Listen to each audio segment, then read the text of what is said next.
Shalom Chaverim, I'm Stephen Ben-Nun. You're watching Israeli News Live and here on Patreon. It's our first broadcast here on Patreon. And as I said before, we're not going to be pulling any punches here on Patreon. And that's the only reason we actually considered going on here. We're very busy as it is with YouTube. Thousands and thousands, tens of thousands of followers there that are very kind to come listen to what we have to say. But more and more, we get blocked in every way you can imagine. We have trouble with YouTube, etc. And we're running live now, which seems to be more of a blessing to many of you guys. But I've heard a lot about Patreon, that it is a platform that many of the patriots in America have turned to be able to express what they want to say without fear of being shut down. There's so much censorship on YouTube. And even though the video may actually be recorded on YouTube, it is put in a private mode in order for it not to be censored. That kind of gives us a little bit of a benefit there to be able to share this with you guys there. I don't know how long the videos are going to be. I will in the future hopefully can try to make them a little bit shorter. I hope to be up here at least once, maybe twice a week. It depends on what's happening. It depends on biblically if I'm going to go into a biblical teaching where I'm going to say things about whether it be the Vatican or the Pope of Rome, whatever is going on with the Vatican, and especially with this conspiracy they're doing in Israel to take over Jerusalem. It just depends. Right now we're going to be looking at the news and biblical prophecy at the same time on this broadcast. And maybe I would share this on Israeli News Live as well originally, and perhaps maybe even in the future on some of the broadcasts here if they're not too risky. I would upload them later, but it may be a couple of days before I were to do that. I will talk about some of these issues tonight on Israeli News Live because as I was getting ready to come on to the broadcast here for Patreon, I ran into this breaking story on the Times of Israel that just came out 3 hours ago that I really feel like is very critical news. But I'm going to share some things with you guys tonight. Pretty blunt. Let's get right into it. The Times of Israel. Saudi king slams Trump for transferring U.S. embassy to Jerusalem. At the opening of the Arab League summit, Salman says East Jerusalem is an integral part of Palestinian territories, denounces Iran for blatant interference in other countries. All right, but what's really strange is this battle over Jerusalem, and I want to go into that right now as we start off here. Those of you to remember, defiant Donald Trump confirms U.S. will recognize Jerusalem as the capital of Israel. And I noticed from the beginning, whether it be President Trump, whether it be Erdogan, here we see here on the Haaretz, Erdogan and Pope discuss Jerusalem as violence breaks out near the Vatican. China, we know that the Chinese president as well, Xi Jinping, supports East Jerusalem as a capital of a sovereign Palestinian state. But the fight for Jerusalem is really beginning to gain traction like no other time in history. And with it coming up all over again from the Saudi king himself slamming President Trump for transferring the U.S. embassy to Jerusalem, then we are certainly coming at a true pivotal point in biblical prophecy. And it causes me to have to reflect on the biblical prophecy of Zechariah 12, where it says in verse 3, "And it shall come to pass in that day that I will make Jerusalem a stone of burden for all the peoples. All that burden themselves with it shall be sore wounded, and all the nations of the earth shall be gathered together against it." Interesting, isn't it? Aliyah kol goi haaretz. They're all coming down, not so much that they're against Jerusalem, but in a battle for Jerusalem. Isn't it interesting that if you back up and we look at this young man here, Nathan, who had the near-death experience that expressed it, Rabbi Rami Levy, bringing him into his synagogue, a young man that was not religious, has a near-death experience. Some say he was not actually dead. Some say that it was he was only in a coma. But nonetheless, he sees some very remarkable things. Now, there's been a lot of critics against Nathan because they say, oh, he's saying that if you do mitzvah, you're doing good works. They say, well, that's not Christ. Christ is not about works. Well, you have to understand, a lot of what he says, he's trying to interpret the vision or the near-death experience that he had. He's trying to make sense of it. He's also being coached by Rabbi Rami Levy. Although Rami Levi's trying to be neutral in his coaching, it's directing it into mitzvot, which is good works, etc., and keeping of the Torah. Well, Yeshua did say in Revelation, that those that we find out that those that believe that Yeshua is Messiah and keep his commandments, or keep the commandments. All right, so there is some truth to that. But here's what I want to bring out, though. All that aside, forget the idea of Obama, because Obama is definitely not out of the picture. And we look at what's happening in the Middle East, which is what he talks about in here, how the war would break out in the Middle East. He blames it on Obama and says Obama is Gog. All right? Well, Obama is Muslim, isn't he? So let's look at something that he says here. And Nathan says, it's going to be according to what I understood, right? Let me turn the volume down a little bit. And again, back it up just a second because we don't want to miss what he says here. Now, according to what you know there, sorry. It's going to be according to what I understood, right? And our situation is not good at all. I mean, what's going to happen? It's going to be something that is called a very big war, and everybody, the whole world will be involved in that war. According to what I understood, the whole world will simply be involved in that war. Everybody, the Goyim, all the Arabs, everybody will come against the nation of Israel and will want... Hang on. Come and get somebody... Wait a minute. I want to make sure we don't miss this one part here.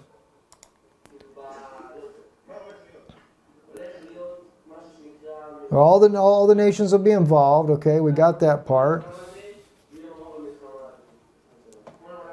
Everybody, all the Goyim, everybody will come against the nation of Israel and fight in that war. It's set, guys. And how will it begin? It will begin, the person who will start the war will be somebody named Gog, as for what I understood up there. Only up there I understood. He is called Gog. And do you know who Gog is? Who I'm referring to? I'm certain of who it is. Obama. President Obama. Well, Obama did start the war in Syria. He will then be one that starts that war. He will bring his whole army. He will start the war here. He'll fight against us. At first, everyone will simply, here it is. I don't want to miss it. Let's back it up to that one spot right there, 31. You fight against us. Okay, at first, everyone will simply want the nation of Israel, Jerusalem. Everyone will want it. There's your key. Jerusalem.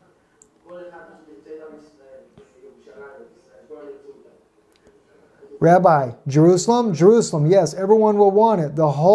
They won't pay any attention to us. They will simply want it. Everyone will fight against each other because they want it. Okay? And what do they want? They want Jerusalem. This young man saw the thing from the beginning. Then he talks about a ground war will begin. And after the ground war, then it goes into a limited nuclear war. All right?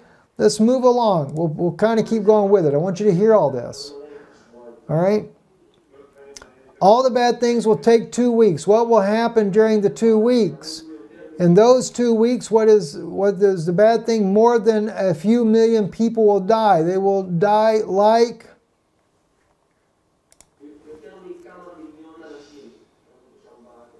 Part of that's in the shadow, guys. You may not be able to see it. The only thing that saves them, what I understood, is only if they repent. If a person learns Torah and performs acts of kindness, that's what will save him from this thing. Now you got to keep in mind, what part is his opinion? What part is what he knows? The repenting part is no doubt what he knew.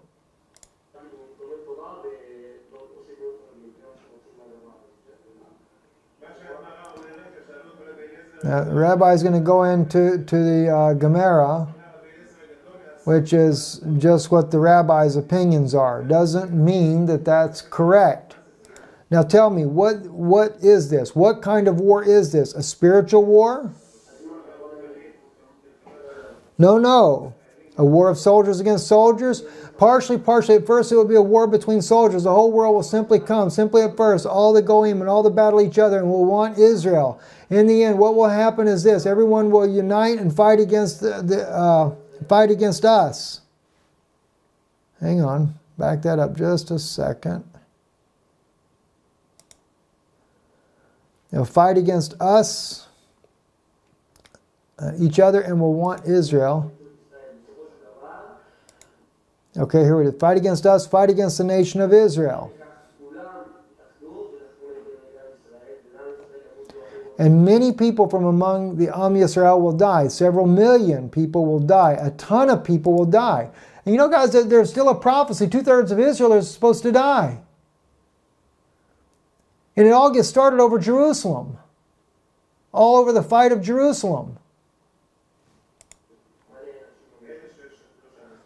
Those who didn't keep the Torah, okay, now he gets into the mitzvot again. He gets about the Torah, etc. But he's also going to talk about, he's going to get into the part about the nuclear war eventually.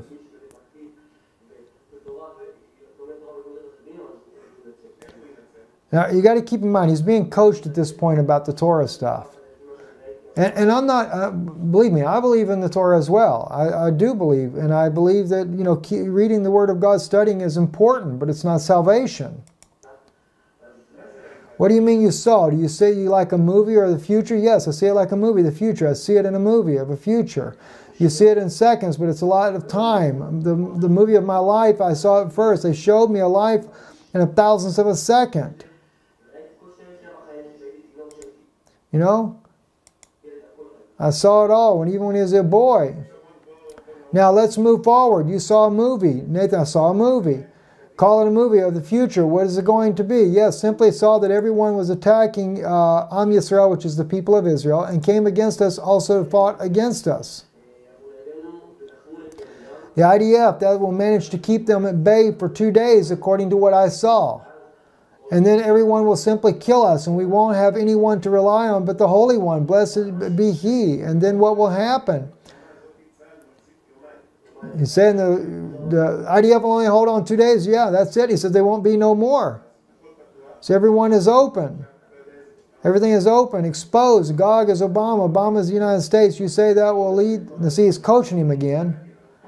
And you know, the thing is, I don't think the rabbi is doing it intentionally. He's just trying to make sense of what he's talking about. Who will join him? Iran will join him. The UN, the whole UN. Notice it's the UN.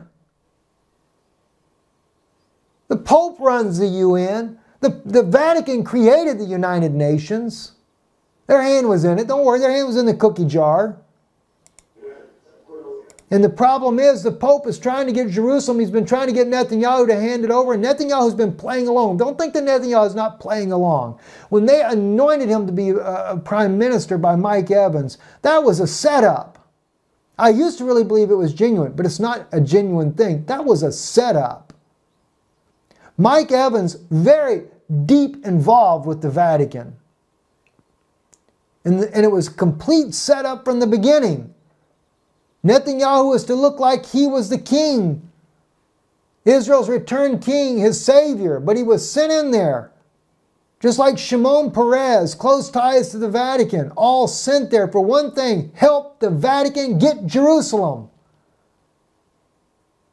But maybe Netanyahu's not playing along fully. Maybe that's where the problem is. Or maybe Netanyahu can't get the people to go along with it. I don't know what the case really is, but nonetheless, they want Jerusalem, and they're going to make sure that these rabbis stay out of their way in getting it.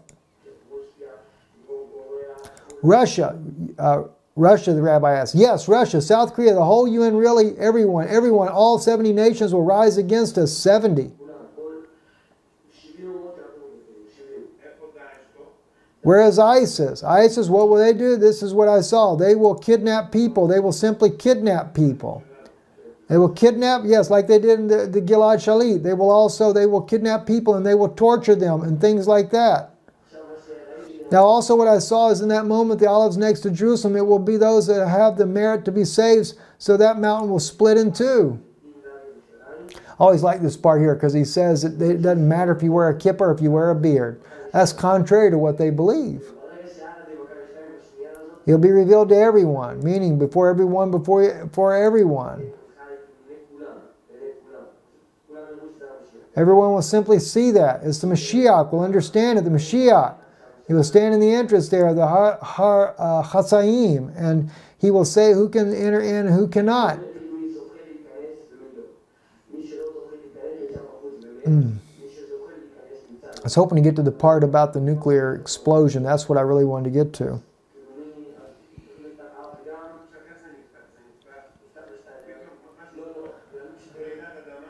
It's not an earthquake, not an atomic bomb. They will rise up, you know, how the mountain of Olives there as it graves. That's what got me too. Watch what he says. So 2 of the dead people will arise. 2 dead people will come back to life, one from here and one from here, and it will split in 2. That's how it will happen. There's your Moses and Elijah.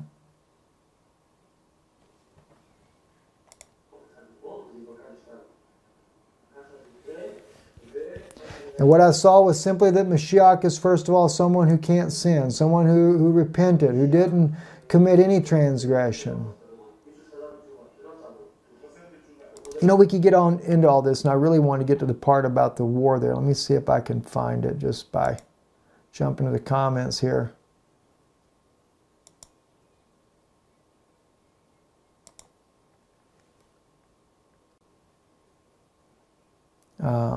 I know it's important, guys, and I really don't want to just keep you holding.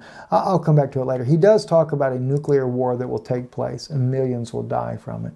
But he talks about it being a short period of time. But where are we at? Where are we looking at this in biblical prophecies? Like I said, Zechariah chapter 12. And it shall come to pass in that day that I will make Jerusalem a stone of burden for all the peoples. All that burden themselves with it shall be sore wounded. And all the nations of the earth shall be gathered together against it. And what he kept saying? All the goyim will come. What does it say? Kol goi haaretz. Every one. They're going to come. All the Gentiles, the goyim, just like the young man said. So this is where we're at. This is what's happening. Now, something else is happening too that I wanted to share with you. The Greek fighter jet crashes after encounter with Turkish aircraft, officials say. This was something that I've been watching. Remember, those of you that watch us on Israeli News Live on YouTube there, we brought out the story here from, actually not there. Gosh, what did I do with it?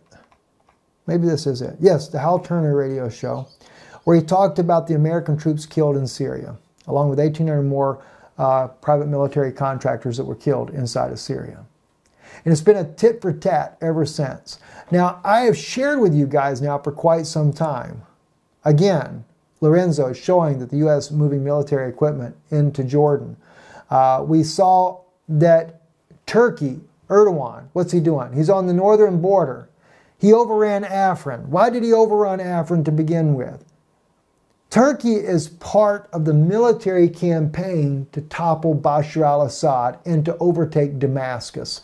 Now, I believe that there is some truth to what was said here on the Hal Turner show, which they're quoting WH24. .ru, the Russian media that says this, and I do really believe that Russia and the United States have been killing each other's soldiers on a mass scale, like what happened over in Deir ez-Zor, where Mike Pompeo has just admitted that the U.S.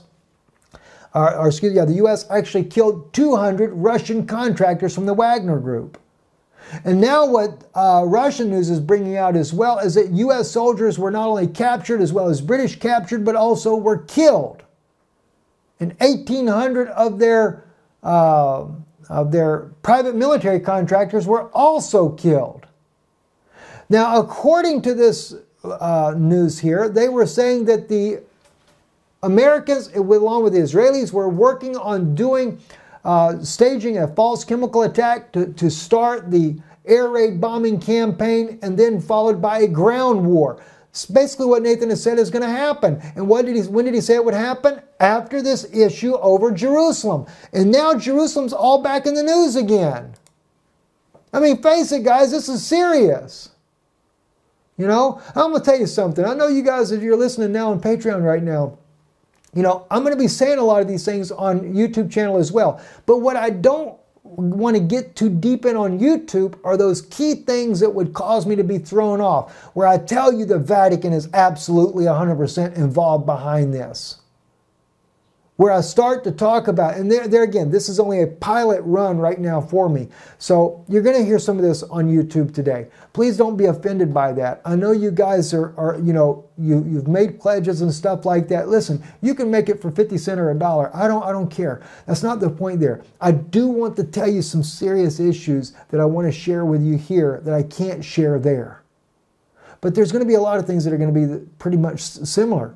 Like in this situation right here. You know, the Lord is showing me what's going on now, but I don't want to stop on that. I need to really tell you what's happening because it's critical, guys. It's basically a backup channel for us is what we're trying to do. What if they whack off the whole YouTube channel of Israeli News Live? I don't film these on Israeli News Live. That way, if they do knock it out, we don't lose Patreon. All right, this is the whole purpose behind this.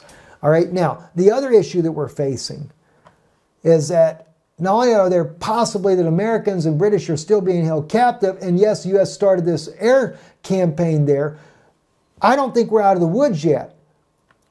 Now, as I brought out, Lorenzo, what already happened, showed the U.S. Liberty Pride Ro-Ro ships in Jordan were unloading all these U.S. military equipment. This was back in March, same time that they're saying over here was when the failed attempt, or I should say the abandoned attempt to take Damascus was being aborted. But the U.S. was already putting all the military assets in place. Not only were they putting it in place, what was Erdogan doing? He was launching from the north end, he launched the attack on Afrin against the YPG. Why didn't an American president come in there and do something about the Kurds that were being murdered there and genocide? It's part of the plan. He doesn't care about the Kurds. You know, let me tell you something. I sat right there in the hotel in Geneva with the U.S.-backed Al-Qaeda members, with U.S. people, and I can't say if they were Al-Qaeda or Al-Nusra. I don't know which group it was that they were there. But the Kurds were in a place down the street. They weren't allowed in the meeting there. But I sat there while the U.S. was with their allies of the Free Syrian Army and possibly Al-Qaeda, Al-Nusra members that were there. Probably just Free Syrian Army, but they're all one and the same. And I stayed in the same hotel they did. Not intentionally, but by providence of God, no doubt that's what happened. All right? And the thing is I'm watching everything that's going on. This is serious, guys.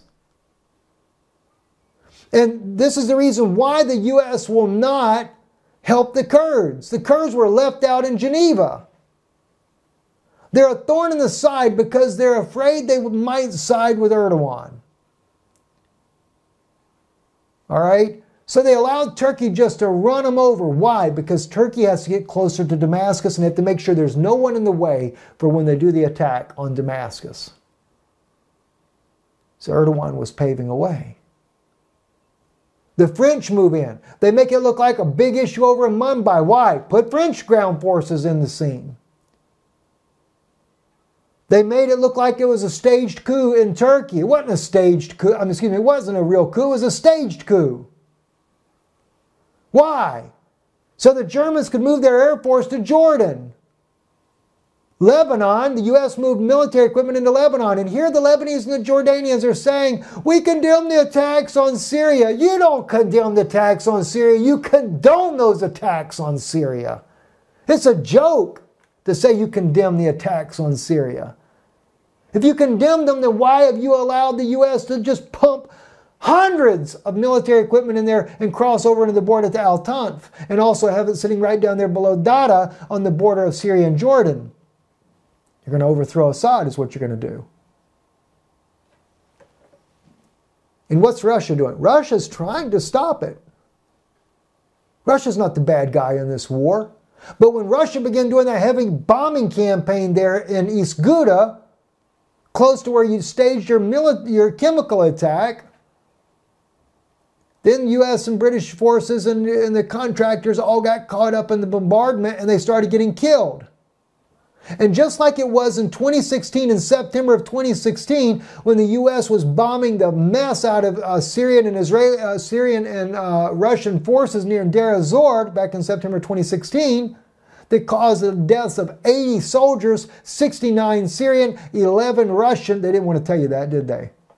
No, they didn't want to tell you that. Russia never admitted their soldiers were killed in that, but they were. We reported on Israeli News Live.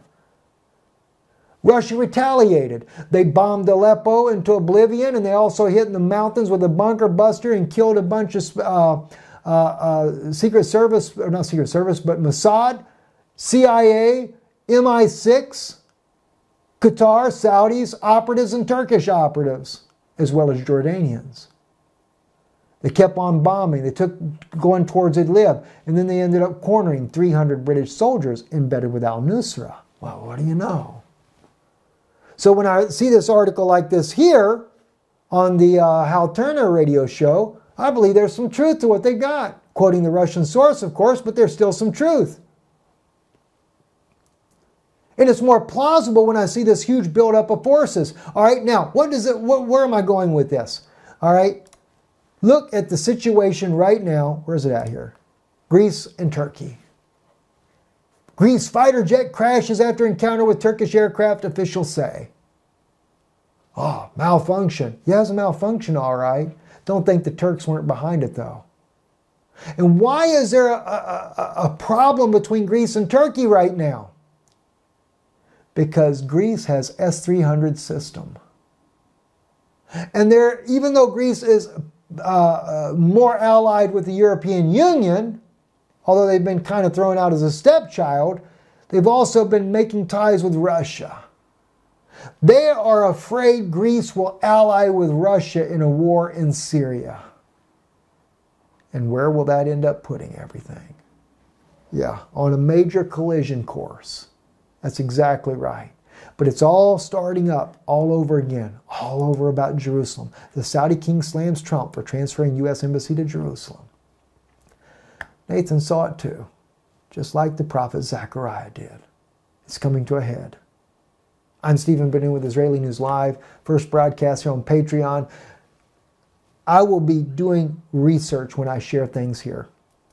So it may be just once a week that I broadcast here because there's going to be some things that I'm going to go deep into that I want to share here. And I thank you for coming on here and being willing to listen. God bless you. Thank you for your support in doing that. You subscribing here is important to us. God bless you and shalom.